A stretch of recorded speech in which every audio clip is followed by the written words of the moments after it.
What's happening, Reds?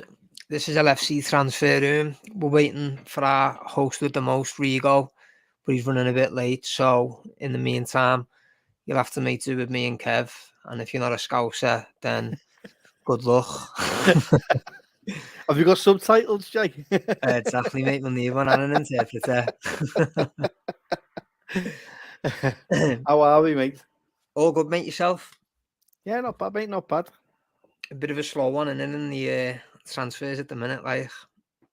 It is sadly, do you know what I mean? We started off so well. We get one through the door and we seem to be tapping around and looking for alternatives and trying to find that cheap bike. But hopefully something will come good sooner or later. Fingers crossed. Yeah, it's weird knowing as well, like, the transfer window isn't even open across most of Europe yet. We're I all know. panicking about our business, and other clubs haven't even started theirs or even thought about starting it, but we do love a transfer, don't we? Oh God, yeah. And we love a list of players too. So the list is endless. Is there anyone in the midfield area we haven't been linked with? I can't think of a player we haven't been linked with. Genuine. Like, not one. But there's a few exciting players on there, so if we can nip one or two more of them in midfield, I'll be happy. Defo, mate. Defo. Speaking of which, in the comments there, Thomas Ray saying, does anyone believe that we'll get Osimhen, Chouameni, or Barella? What do you reckon on any of them, Kev? Do you know what, mate? Right, I would seriously be all over that. I'd lick my lips at all three of them, especially Tchouaméni. I think it's worthwhile going to Real Madrid and asking the question with who's in their midfield. Also, you got Modric staying on for another season, so then it limits how much game time these players are going to be. Have Valverde, another one. So it's exciting to see that, but we've seen already, and the links that we've got is that we're probably not going to be spending any more than on average about 45 mil on players, and it's sad in a way because you've got those players there, and Tchouaméni could change our midfield, just him on his own with what we've already got with McAllister. And I imagine, like, a progressive player in Thuram as well playing alongside him, that changes your midfield altogether.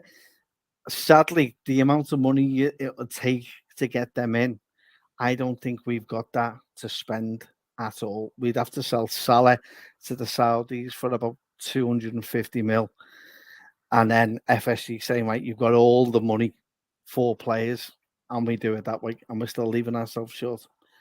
What do you reckon our chances are, mate? Osimhen, you've got more chance of me growing my hair back. There's no way we're signing Osimhen. No, We don't need him anyway, to be honest. If we were going to get Osimhen, it should have been last year definitely. instead of Nunes. I'm not saying we should have signed him instead of him, but if you were going I to get said him... that to you, didn't I? I said that Yeah, to you in our chat. yeah. That he was my alternative to Nunes. And, this season he's done well for Napoli, 31 goals in 39 games. It's He was ridiculous. class, mate. He was class.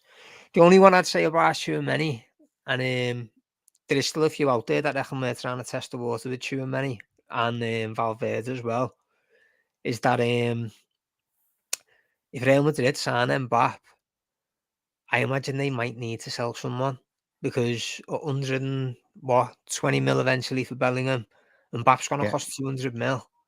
It's over 300 in one window, and they might sign other players. They might have to sell a midfielder. So I'd love Valverde. Oh no, could you? Wow, I'd it'll have be Valverde amazing if we over get him. Tchouameni myself. Well, yeah, there is that as well. Do you know what I mean? I definitely have that. I'll be excited about that. What's your thoughts on Barella then? I think we all know my thoughts on Barella, mate. Oh, what's happening, Lou's in the comments? What's happening, Lou? I know, yeah. Hey, Luke. Yeah, it's been ages, man. Barella, lad, I love Barella, but Do you think it's more about quantity of players and the type of player Barella is? Is that a priority for us at the minute, would you say? Or is there other areas that we need to be looking at in that midfield before we start getting excited about bringing a Barella in? I was on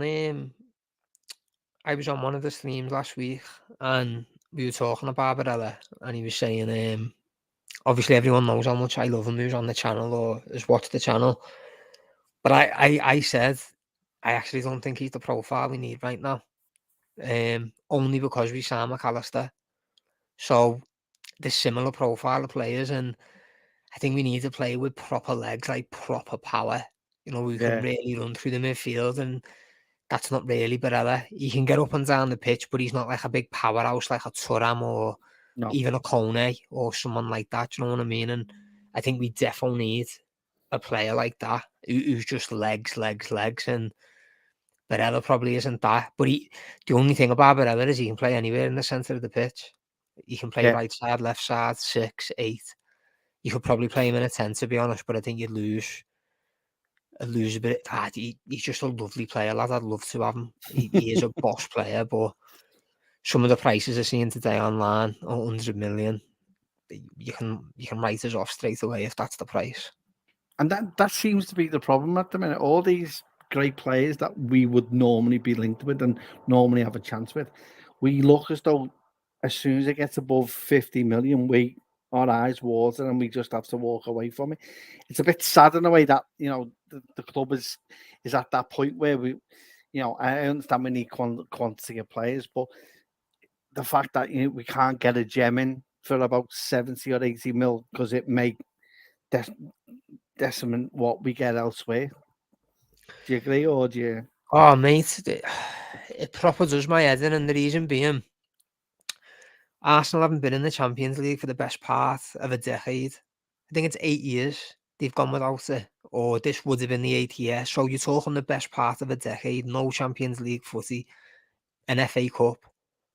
So there's no success competition-wise whatsoever.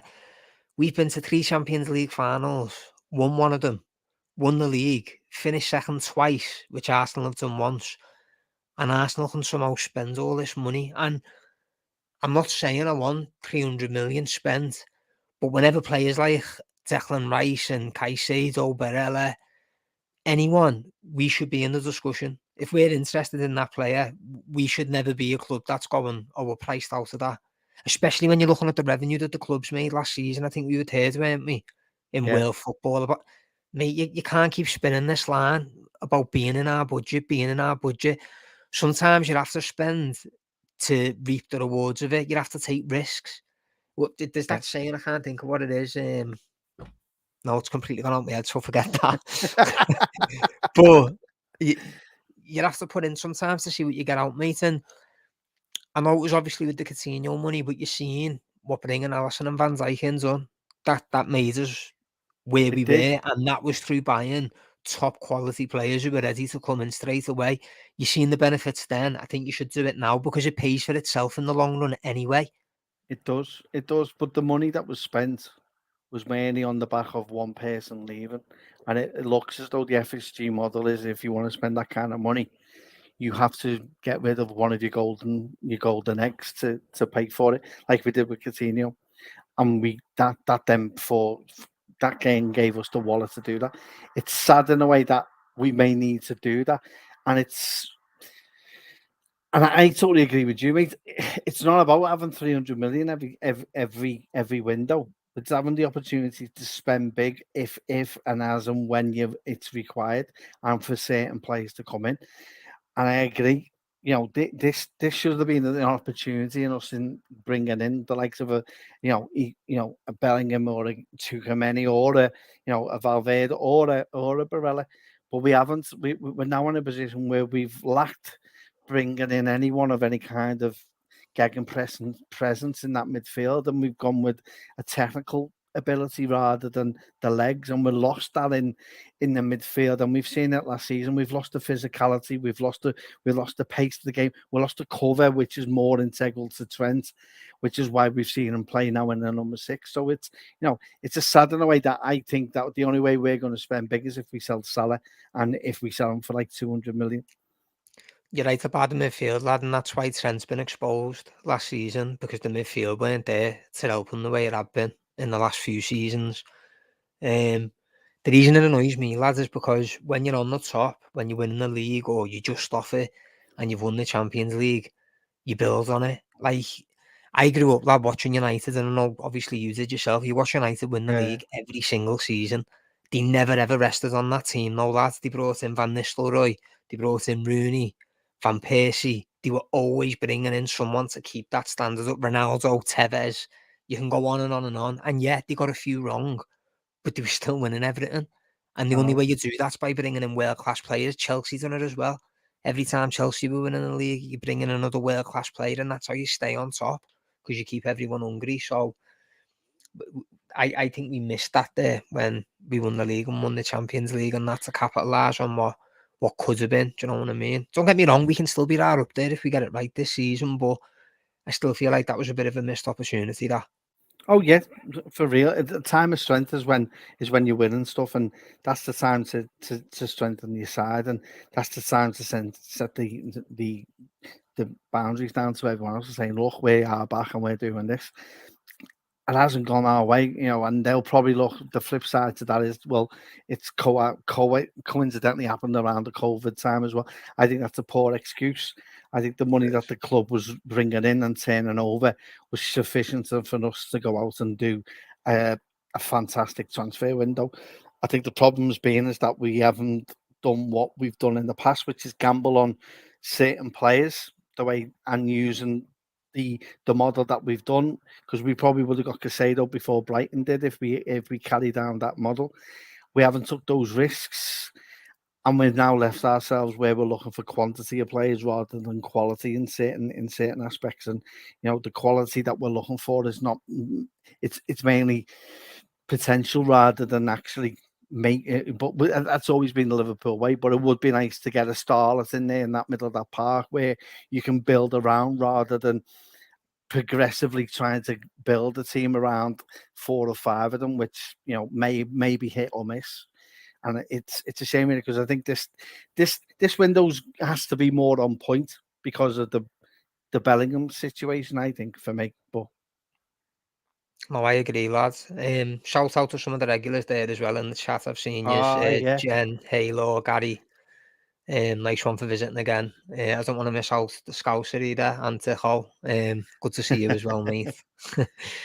Halo's asking, are we a club where you develop world-class players or a club that buys them? Under Klopp, to be fair, we have developed them, haven't we? We haven't really gone out and bought a world-class player as such, but obviously to stay competing, is that something we need to start doing? Well, even under Klopp, he has gone out and bought quality in the likes of Alisson and Van Dijk. They're the final players that you bring in. I agree with Elliot to some point that we have been a developing, we have do that, but you need to mix it up at times. When these players don't come up every opportunity, every window, but when they do, you should be there to be able to strike and get at least one of those big starlets in. I'm not saying that we should be looking for football manager kind of players and we get them.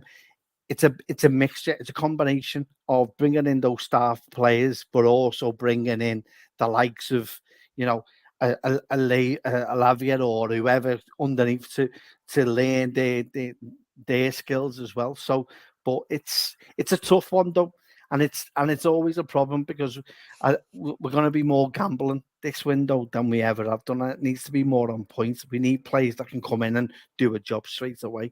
And I like some of the players that we're linked with. But at the same time, there's other options out there that I'm not too happy with, mainly because of the fee. There's a player in Mount, but I'm not paying 65 million for Mason Mount, if you know what I mean, or 50 or whatever ludicrous amount Southampton want us to play for Lavia. He's great. He's played 29 games last season, but I'm not paying over the odds for a player that is potentially going to be in the Championship side next season. No, I completely agree, mate. I don't know what this fool's on about. Oh boy, not him. How do fans in Liverpool settle for mediocrity when we're...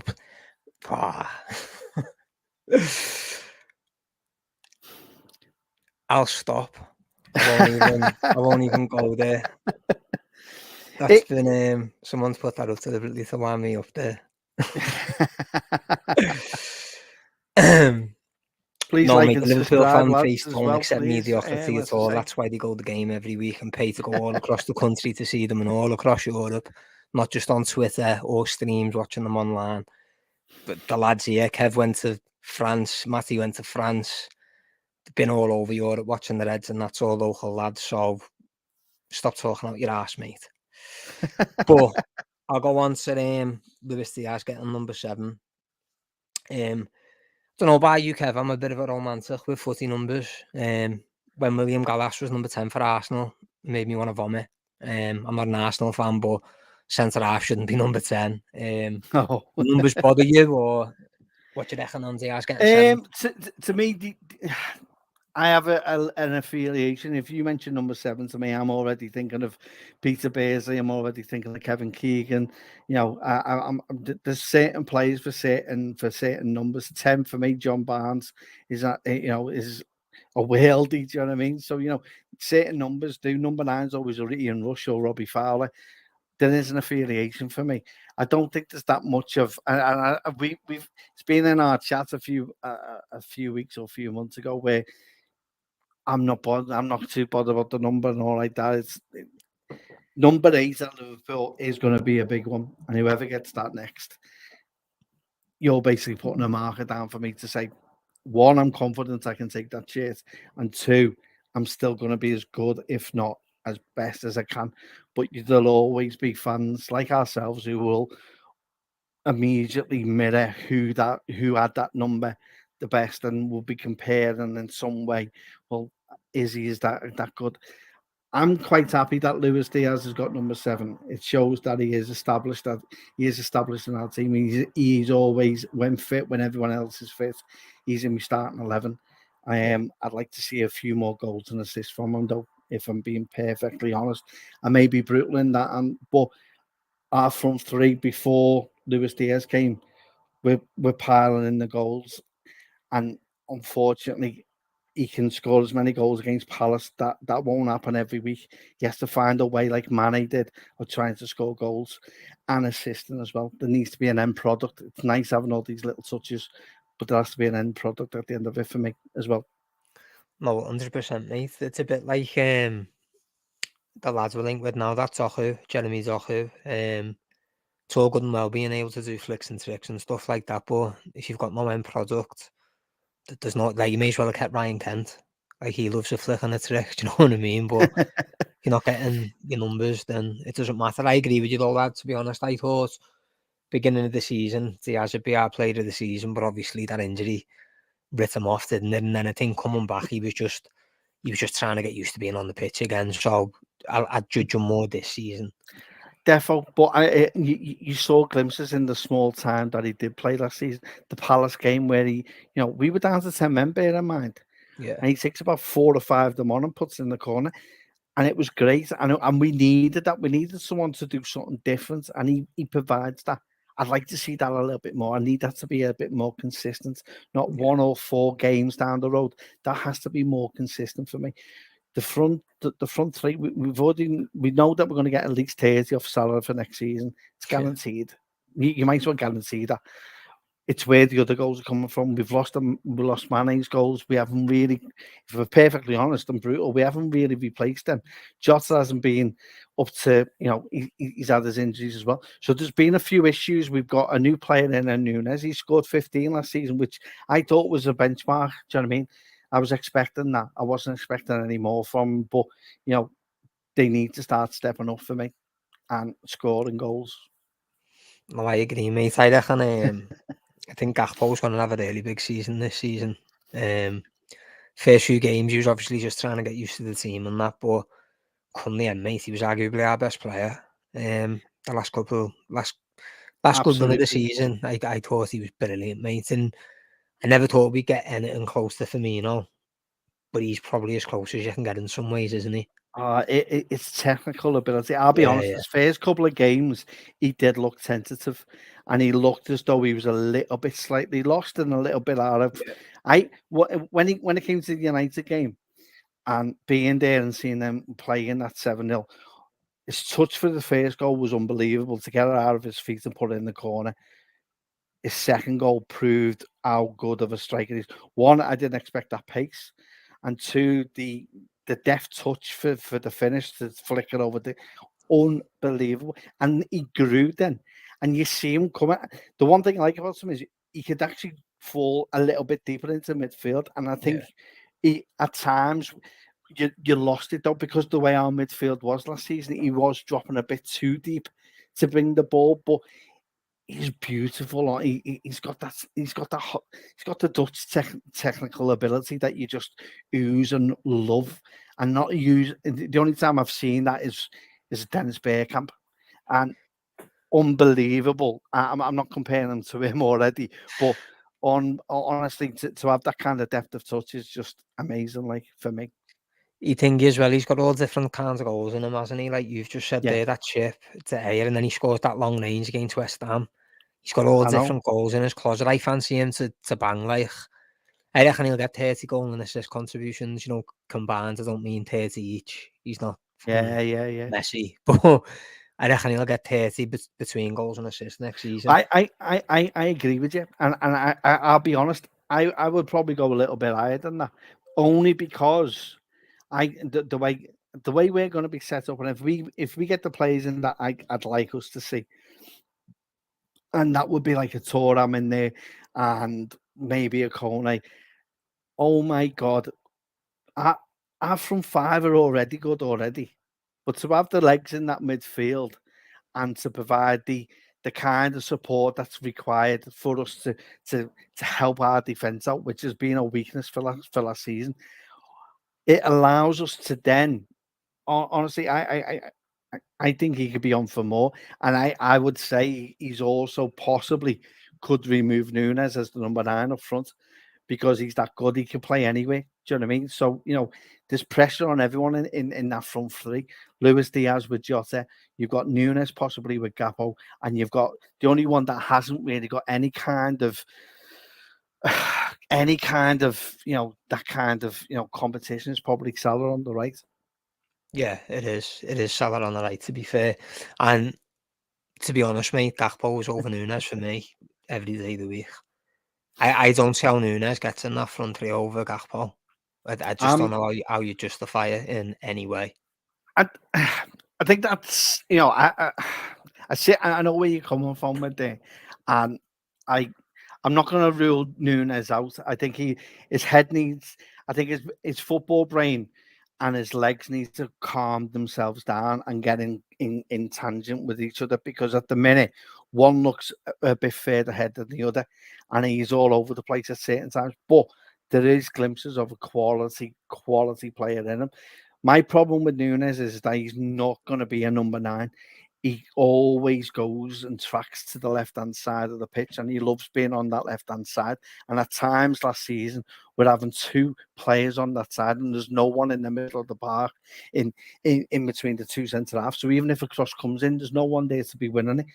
I agree with you. Gakpo probably has got more of that in him, but I think give him time. And the fact that his English is getting a little bit better, because I saw him on Twitter and he's saying a few English words. So, hopefully, fingers crossed. What was it? Yeah. No, Nah, but it's a shame really, because he came in, and I think it's unfair to look at him for last season, because if we're perfectly honest, our team was all over the place last season, yeah, and it wasn't really our strongest 11. I like to see him when everyone's fit, and see how he does then, and how he plays and how he adapts. That's probably the time to be. But the jury's going to be out with a few people. But for me, I'd like to see him time. I'm licking my lips for next season though, because there's so many opportunities, there's so many options, so many formations we could play next season for certain situations. Do you know what I mean? So for me, but no, I agree. Gakpo's quality, lad. Quality he's been a player. boss, lad. Speaking of the fella he's replacing pretty much in the team, well, he took his position. It's Bobby Firmino. So it's come out today that he looks like he's going to move to Saudi Arabia. I'm not 100% on the team. I think it was Al Ittihad. I'm not 100% It's an sure. Al I'm sure something, Halo isn't will it? know. Halo's they're good with this stuff like that Yeah, in the comments. yeah, definitely. But either way, whatever club it is, it's Saudi Arabia. What do you make of it, Kev? Do you reckon he should go there, or do you reckon he should have stayed in Europe and had another season at top level? It's a tricky one. When we saw it on our chat, I was like, I made up for it. That's the kind of move that I'd like Bobby to have. Do you know what I mean? And end of the season, do you know what I mean? He's played all his games. Hey, Rigo, be all right, mate? Yeah. So sorry, guys. I know I was don't worry supposed to about it, host mate. today. Have you done your makeup? I put my head down for a quick cat nap. I'm beat. We drove up from Florida up to Pennsylvania yesterday, and after driving like 12 hours, I was beat today. Let me take a nap and wake up for the stream, and did not wake up on time. So very sorry about Don't that, worry about guys. it, mate. We were just talking about Bobby and moving to Saudi. Yeah, going to Saudi. What do you reckon, mate? I'm happy for him as far as the payday and the way things are looking. He's going to have more and more company in that league. Apparently, it's going. A lot of players are moving there. Ziyech confirmed to be on his way. I think today confirmed. Like I think Chelsea's getting all of their FFP in order just from the Saudi league alone from all the sales. Looks as though Everton are as well, because Damari Gray's being linked as well. It's just insane. But I'm happy for him. It'll be a good chance for him to play somewhere else, new experience, and obviously he's going to get paid pretty well. So do you agree with Jay though, Rigo? Do you think it's a loss in Europe that we don't get to see Bobby? It is, and at the same time isn't. And thinking about what the ideal situation for Bobby to go into, I can't really pick one where I know for sure he's going to be a starter. Even Barcelona with Lewandowski there, he's not going to start over Lewandowski too many matches, and we know Real Madrid need a striker at the moment with Benzema leaving to the Arabian League as well, and I just couldn't see them handing him the starting reins there either. So might as well jump on the opportunity that the Saudi League is presenting now. As has been broadcasted, they have around $2 billion to spend and promote this league. So might as well get in while getting's good. Only $2 billion, eh? To have that kind of transfer kitty, eh? Mate, we can't even get 100 million, but yeah. But I believe you guys touched on the topic of Luis Diaz taking the number 7. Just to add my thoughts to that. Yeah, go ahead. Sorry. Perfect resumption of that number being handed from Milner to Diaz. I think it's absolutely perfect. Diaz provides that fire as well from the wing. He wears number 7 for the national team. Actually captain over the international break one of their matches as well. So I think he's going to even look even quicker with that number. I think so. I think it's perfect for him. I guess the debate now is who gets number 8. Number 9. I think Darwin's getting that one, right? Looks like yeah. I've heard Elliot for number 8. Nah, saying that right. You just said that's a whammy, didn't you? I think that would be the nail in the coffin on Elliot's. You're gonna try to fucking have me off today on this chat, lads. Have we touched on transfer news just yet? No, Lavia. We were just speaking about Bobby before you popped on, and then we were going to move on to Lavia or Lavia, whatever pronunciation. I would go with Lavia just because Lavia on quick hearing close, innit? Get confused with another word, and this is a family stream and a family channel, so let's keep it to Lavia.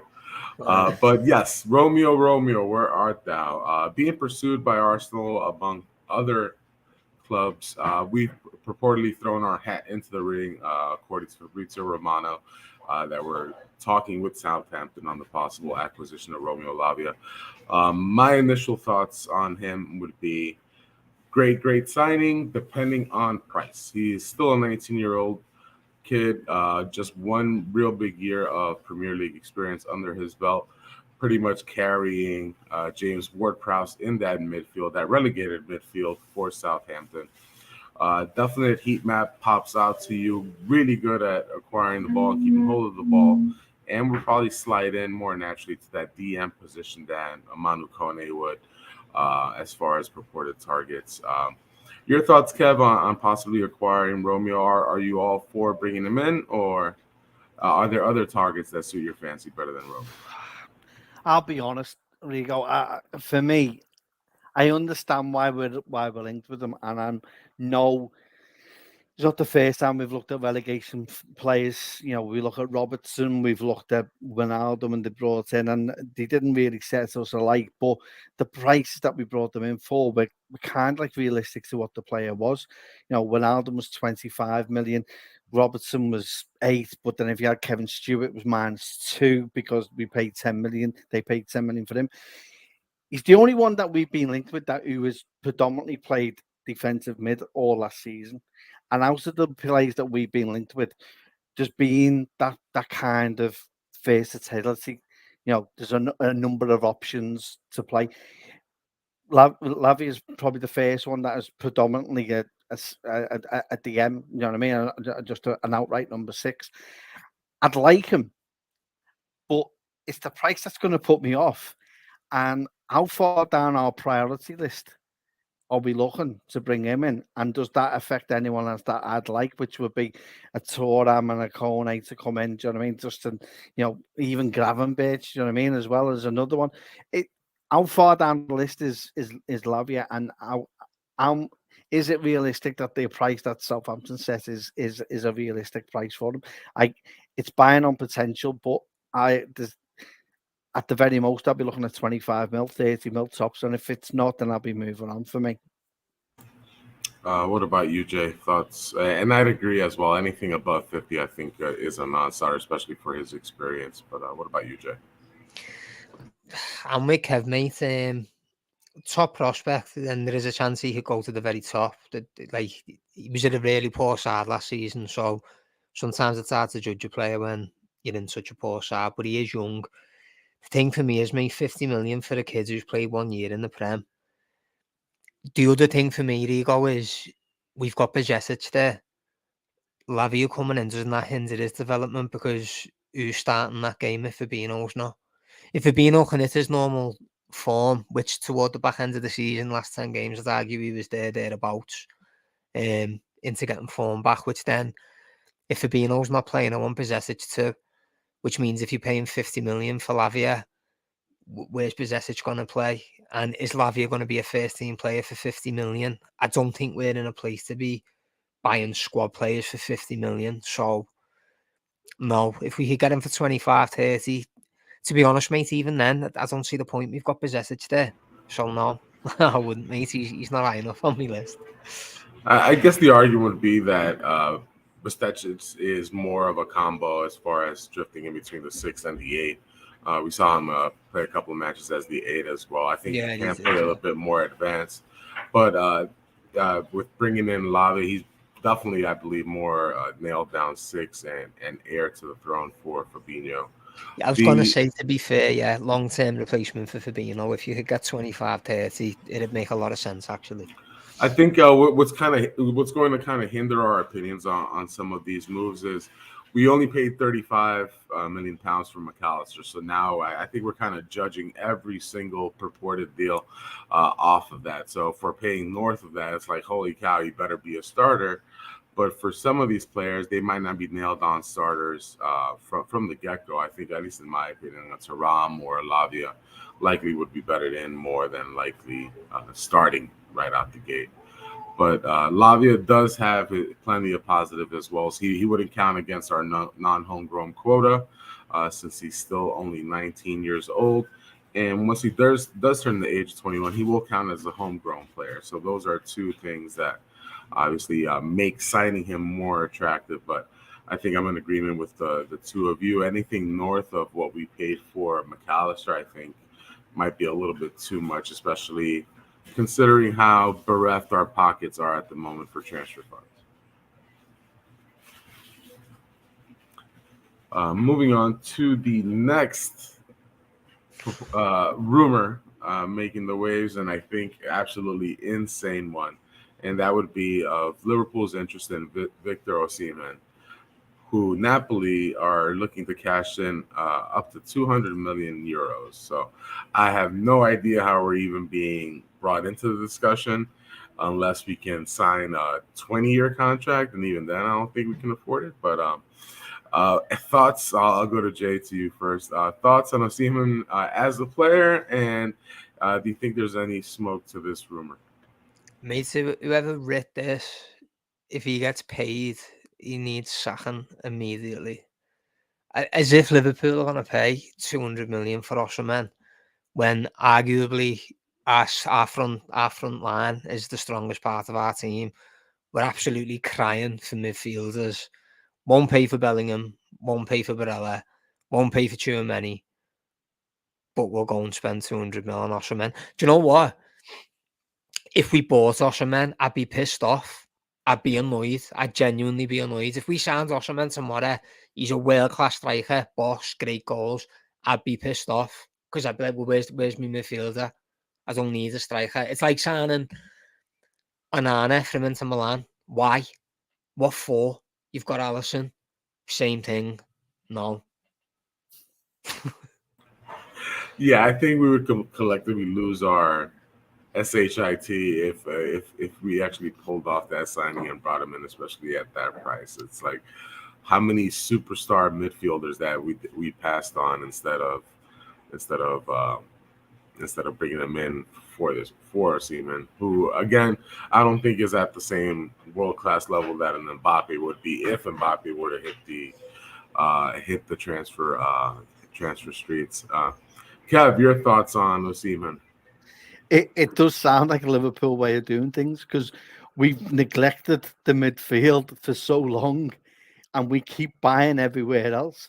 January was a prime example. We go out and get Gakpo when we're crying and screaming out for a midfielder, and made up that we never got a midfielder in the end because Gakpo's got absolute quality. But I agree with the both of you. If we're buying it for 200 million, could you imagine we could probably get Tchouaméni and Valverde for that amount? Do you know what I mean? Or maybe someone else alternative to those two. It's a shame, really. We're neglecting the same area that we require, and we're going off in little tangents like we always do, and looking for other areas to fill in when we're crying out and screaming out for quality and quantity in the middle of the park. For me.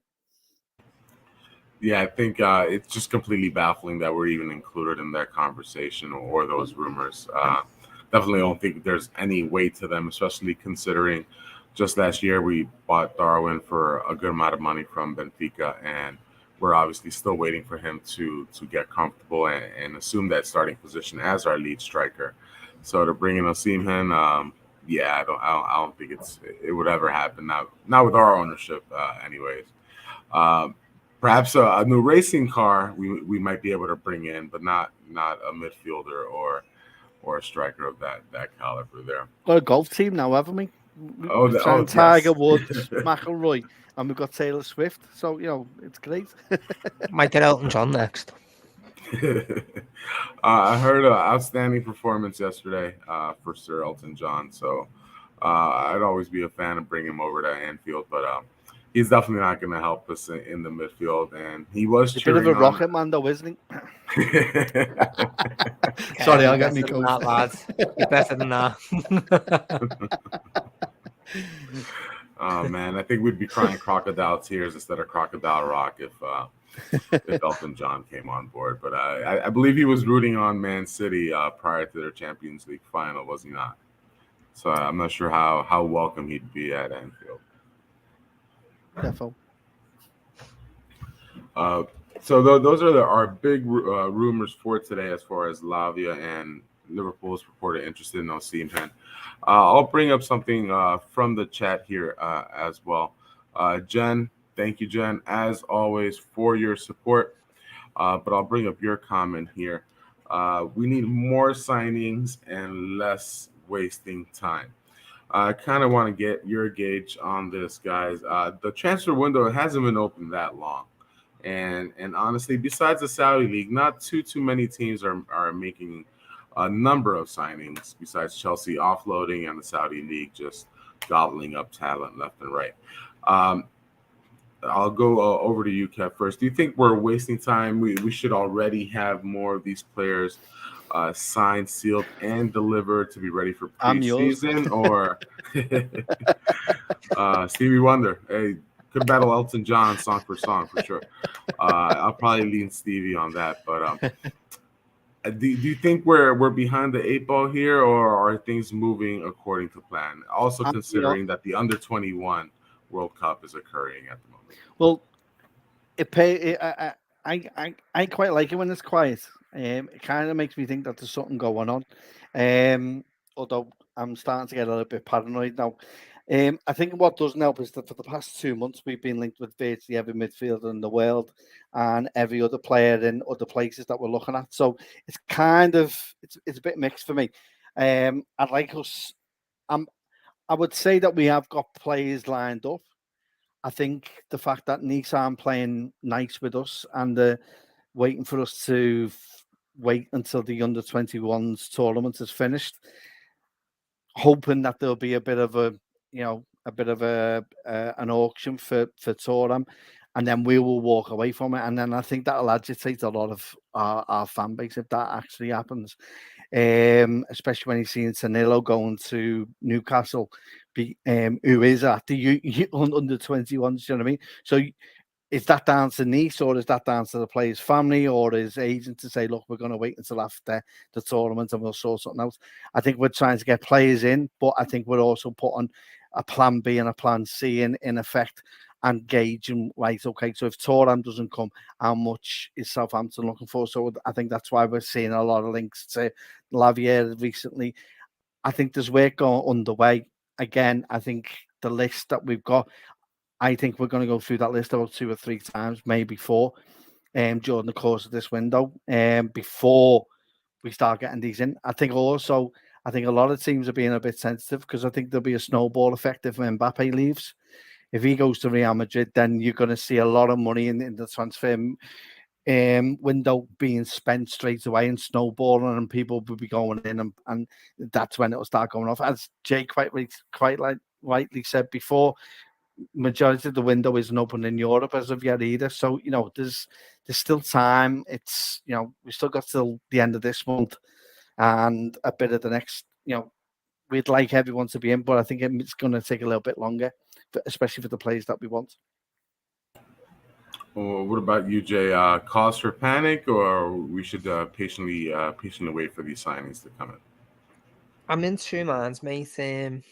Klopp obviously's under pressure, didn't he, before the end of the season? And he said himself, if it takes 6-7 weeks for certain players to come in, he said it'll be normal. We're nowhere near that stage of the market, so we shouldn't be panicking based off what he's already said to us. But I'm a Liverpool fan, and I know what we're like in the market, well, what FSG have been like spending wise. So I think all of us are always going to have a little bit of anxiety or panic as to what's happening. And I think what Kev said's a big impact. If Mbappe does go, the market's going to change a lot. PSG are going to have money to spend. Real Madrid might have to offload 1 or 2.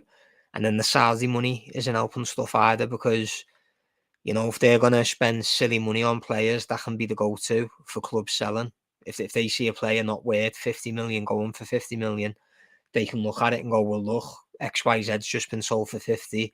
This lad's 3 years younger. We won 70, 80. So you kind of like to see the deals done as quick as possible to avoid that type of thing happening.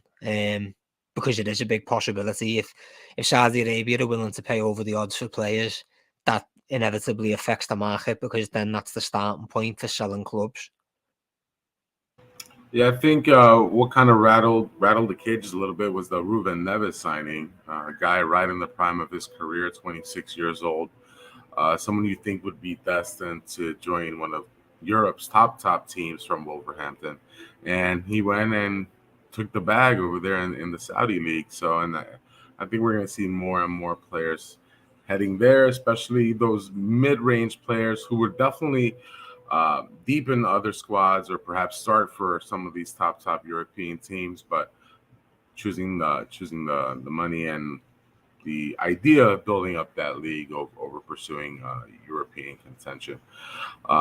For myself, we're all firmly aware that Klopp would want these guys in first day of preseason.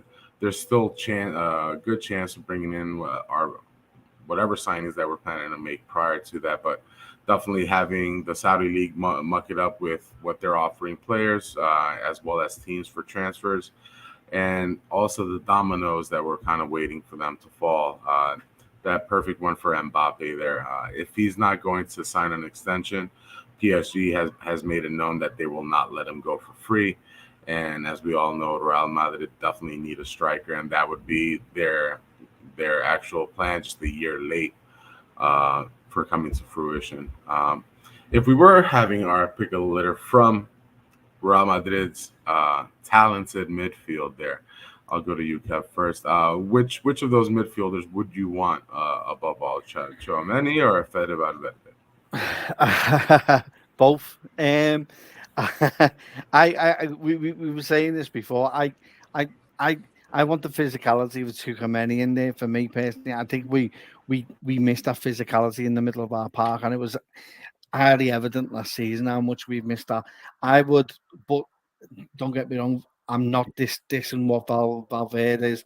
He is an unbelievable midfielder, and I've seen it with my own eyes and witnessed with my own eyes how good of a player he is. And either one of them, I would be made up with.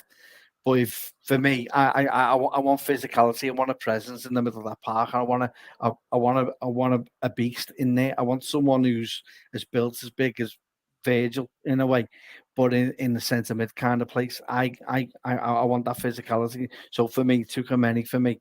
But no, I'm not dissing Valverde in any way, by the way. So Tchouaméni for Kev. What about you, Jay? Who would you have? Who would you choose from Real Madrid surplus if they did have to raise funds to sign Mbappe? Bring Darwin's mate over, Valverde. Mate. Tchouaméni, yeah, he's a good player, physical and all that. There's other players like him, though. Valverde, wow.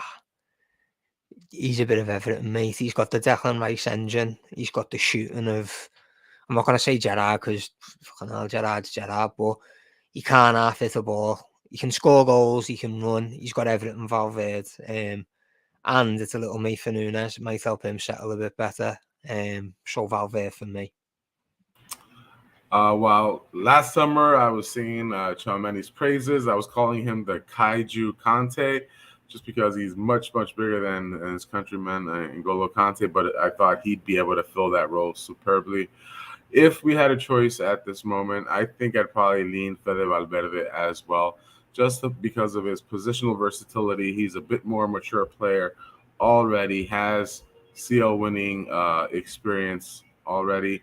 Darwin's countryman also would help out, and I think he would be perfectly suited for that right center mid role for us. He can do pretty much everything on the pitch, and would just be an absolute awesome option for Klopp to have. But definitely a tough choice with either one.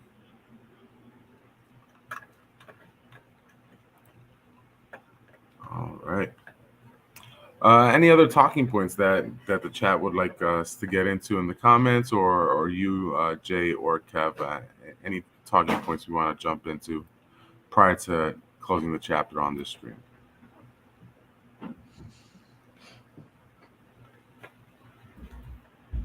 Just having a look now. Yeah, I was just looking at the comments then myself. I think our real concern here is getting guys in prior to preseason. I think especially since we're kind of shopping in the lower price range, a lot of our targets are young players. And a lot of these young players might have had multiple managers just recently, like Romeo Lavia, for example, multiple systems he's played in, multiple managers.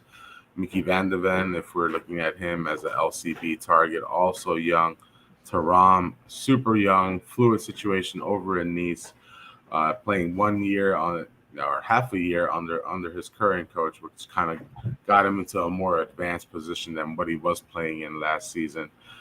So I think, to be quite honest, it is pretty crucial to get these players in as soon as possible for Klopp and Pep to get to work with them and get them up and running it with tactically as well as physically with all the physical demands that Klopp asks of his players.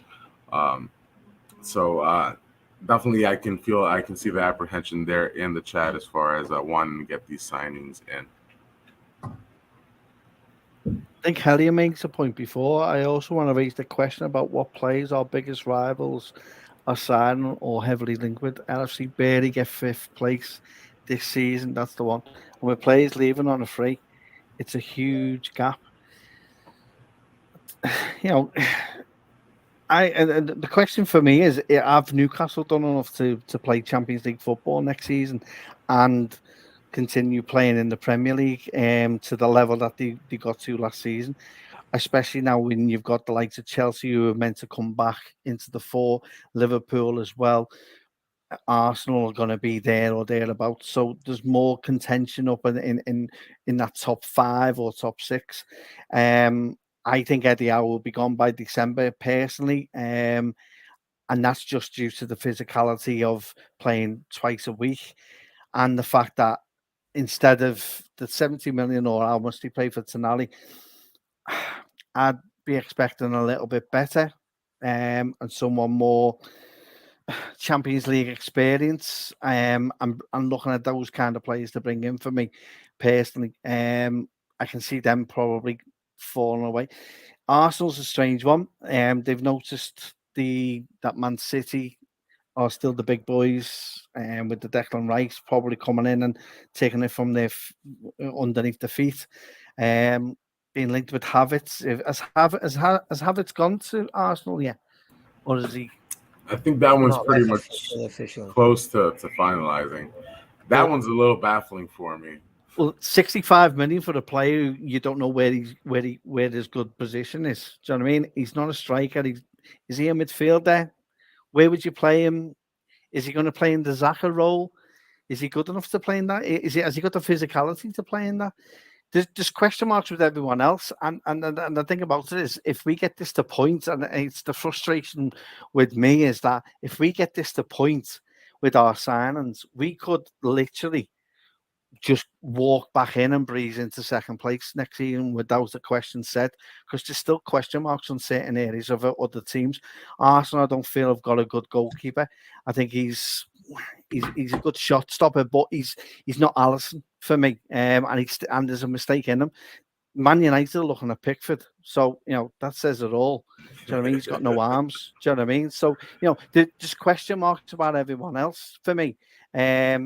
But it's a good point by Elliot, though. Do you know what I mean? It's strange the fact that there's money to be spent and the players that they're bringing in. I don't necessarily look as though I'm actually jealous in any way with any of the signings. To be honest, I may be totally wrong with that. Do you know what I mean? But from my personal point of view, I don't see any kind of I don't feel jealous or think that we won't finish higher than them. For me. The one that kind of hurts me would be Josko Gvardiol going to Man City. That would be the signing that picture perfect player for what we're trying to accomplish on the pitch. Now, Liverpool fan growing up, and off he goes to join the dark side over in Manchester City. That would be the signing that probably hurts me the most from what's been rumored so far. What about you, Jay? Exactly the same, mate.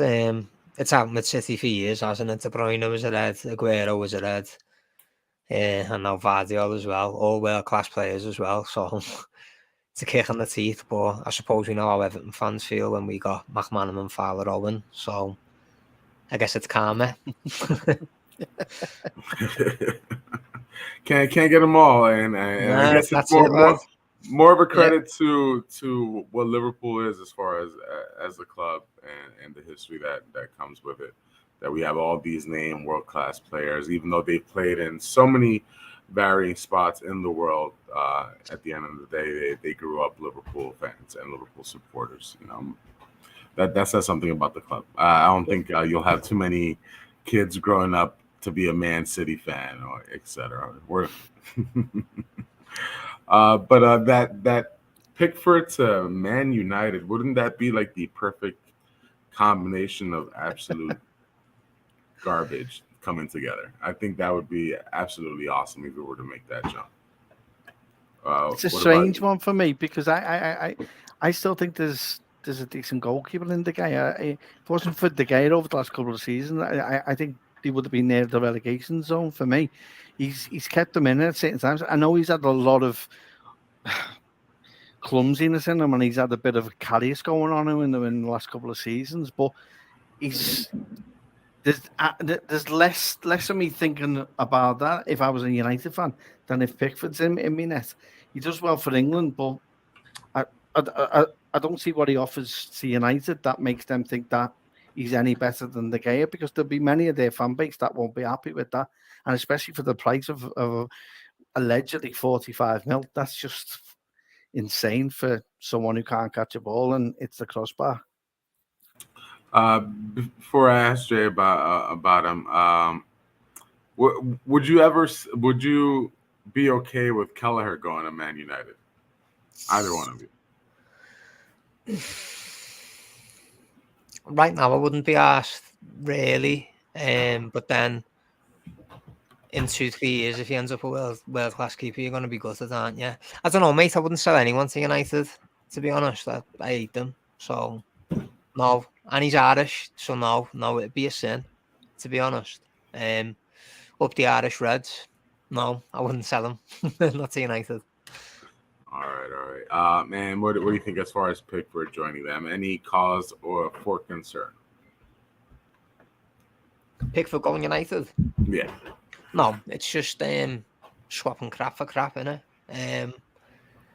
Both them keepers have got world-class saves in them, and Kev's right, De Gea for a couple of seasons was United's best player. I think he won Player of the Season, something like 4 or 5 seasons. And he won't make world-class saves, but they've both got terrible mistakes in them. A bit like Lloris. They remind me of Hugo Lloris. You can have games where he looks brilliant, and then other times you think, what are you doing? So no, I think that's just swapping like for like that. It's almost identical except for height. There's other areas United need to strengthen before David De Gea, in my opinion. Richard kind of playing in the chat here. United getting Onana. Onana probably be the best goalie for them to go ahead and grab, especially considering how Erik ten Hag wants to build up his attack from the back and wants a ball-playing goalkeeper. Something that David De Gea, unfortunately, is not for the talent that he does have. He's definitely not a ball-playing goalkeeper. So Onana will probably be the best shot for him. So good comment there, Richard. Other comments here on the chat from Oluwapel is Newcastle to get Livramento for 12 million. Homegrown player coming off an awful injury. Barely got a couple of minutes towards the end of this past campaign. But Newcastle seems to be going big on homegrown talent. Gordon just last season, and purportedly Tino Livramento. Kev, your thoughts on, as you stated, I don't think this moves the needle too far on Newcastle's side for their PL or CL challenges.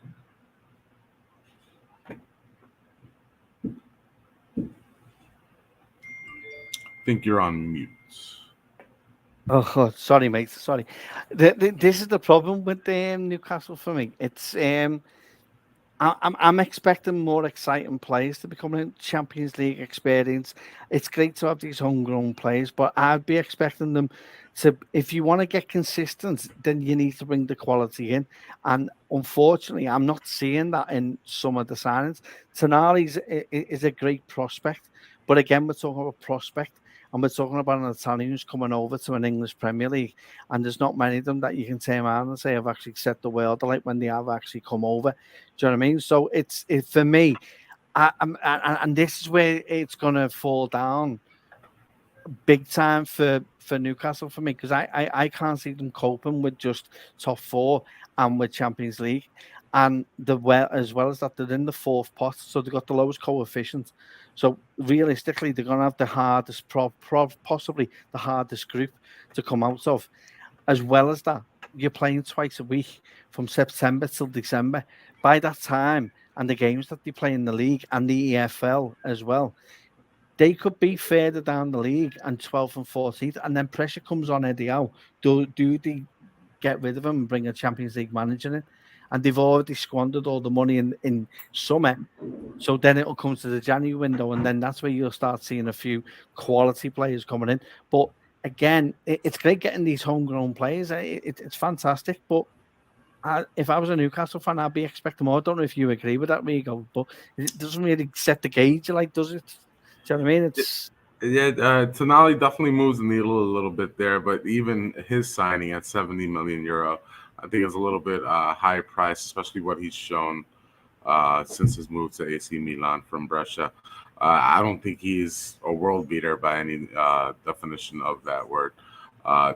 So yeah, I think they might leave themselves a bit short as far as depth wise in contending for all those tournaments. But hopefully, same thing that happens to them that happens to us, that we left ourselves short on depth and we're scraping towards the end of the season, battling injuries in key spots.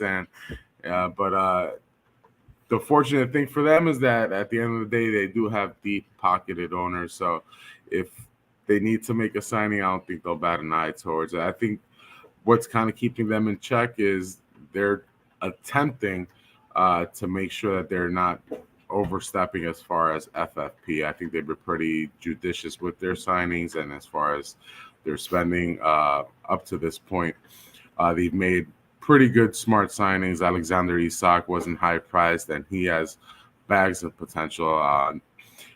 But we'll see what moves they make. I have to get Jacques Talbot on either the stream or on one of the podcasts to kind of go over. He's a big Newcastle fan, so we can discuss what their moves are in addition to what rumors are swirling for Liverpool. I think Jay's connection just dropped, and mine's kind of teetering on the edge here. I'm experiencing some severe thunderstorms here in my neck of the woods, so I think it might be high time for us to call it a day on the stream. As always, everyone, thank you all for joining. Your support is super awesome. We love seeing all these people in the comments and on the stream. So be sure to hit that like button and hit that subscribe button and share with your fellow Reds fans. Thank you, Kev, for hopping on the stream. Thank you to Jay as well for being on, and I apologize everyone for hopping in late, but it's as always great to join and great to chat Liverpool with everyone. Thanks for joining in, and have a great day. Take care.